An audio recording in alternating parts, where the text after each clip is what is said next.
Gothic 1 jest chyba najmroczniejszy ze wszystkich, może dlatego, że głównym antagonistą jest Wielki Pełzacz. Tak czy siak, na przestrzeni pierwszej części Gothica możemy liczyć na kilka mrocznych scen, które dziś pokrótce omówię.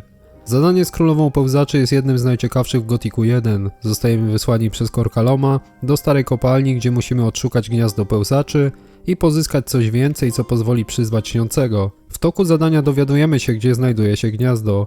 Będziemy musieli przedostać się przez leże pełzaczy, aż do samej królowej, która jest ohydna. Poziom mroczności tego miejsca jest wysoki, dlatego dobrze zaopatrzyć się w zwoje światła lub pochodnie. Pełzacze są ohydne i przerażające, wyglądają jak wielkie mrówy, gotowe zeżreć nas na kolację. Kto wie, może to właśnie zabicie królowej przyczyniło się do zawalenia starej kopalni.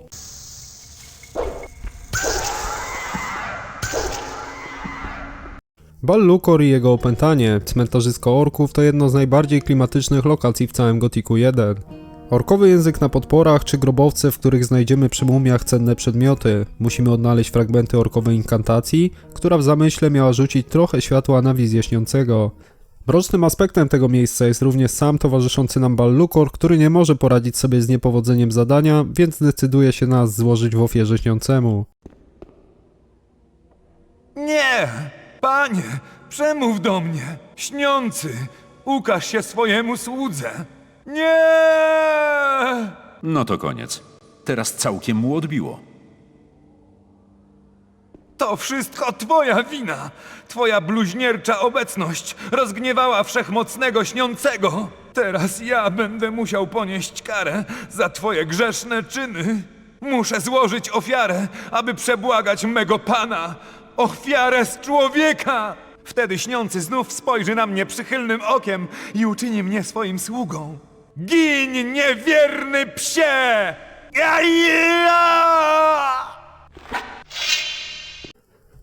Xardas, tajemniczy mag. Samo wprowadzenie w tego questa jest bardzo tajemnicze i mroczne. Okazuje się, że istniał jeszcze jeden mag, który porzucił krąg ognia na rzecz praktykowania mrocznych sztuk magii. Aby się do niego dostać, musimy rozwiązać zagadkę golemów, na którą odpowiedź znajdziemy ukrytą w księgach. Po wykonaniu zadania spotykamy demona, który decyduje się na rozmowę z nami, by sprawdzić, czy jesteśmy godni. To ci dopiero mroczna i epicka sprawa. A, rozumiem. Ktokolwiek zechce rozmawiać z twoim panem, musi najpierw udowodnić, że jest tego godzien. Zaraz, co mówiłeś? Dowód? Zwycięstwa nad czym? Zwycięstwa nad żywiołami? Kamień? Lód? Ogień? Oto serce kamiennego golema. Jedna z moich ulubionych scen w Gothicu to przemowa Korkaloma na koniec. Już wiemy, że jest to szalony wysłannik śniącego i że udało mu się go przyzwać. Nieświadomy naszej potęgi Kalom wypowiada słowa. Mój pan uprzedził mnie o twoim przybyciu. On potrafi wyczuć, że jesteś w pobliżu. Wkrótce znajdę się bliżej niego, niż mógłby sobie tego życzyć. Nie pozwolimy, byś pokrzyżował nasze plany. Świat doświadczy wkrótce przebudzenia wielkiego odkupiciela i nikt nie jest w stanie temu zapobiec. Wszyscy niewierni zapłacą słoną cenę, a ty będziesz miał zaszczyt być pierwszym z nich. Śniący!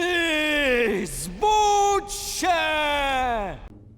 Później zaczyna się epicka bitwa, w wyniku której śniący zostaje raz na zawsze wygnany z naszego świata. Nie muszę chyba wspominać, że samo dotarcie do niego w tak epickim i mrocznym miejscu robiło robotę. Chromanin. Nikt z nas tak naprawdę nie rozumie natury Chromanina. Książki pojawiają się znikąd, gdy uprzednio przeczytamy poprzednią. Eksplorując kolonię zachodzimy do mrocznej wieży mgieł pełnej szkieletów i kości, gdzie poznajemy niewielką ilość historii, której zwieńczeniem jest powrót do tajemniczego miejsca, by po przeczytaniu ostatniego Chromanina przeszły na ściarki. Usłyszymy zmiksowany głos mówiący, że jesteśmy zamieszani w koło śmierć i zostaniemy zaatakowani przez dwóch szkieletów magów, przyzywających kolejne zastępy nieumarłych. Quest jest mroczny, epicki i do dziś wzbudza dyskusję. Według mnie jest to jedna z najlepszych scen w całym Gothicu, choć dodano to zadanie dopiero w patchu po wyjściu gry. Chyba go znalazłem. W innym, lepszym świecie. Zabiłeś jednego z nas!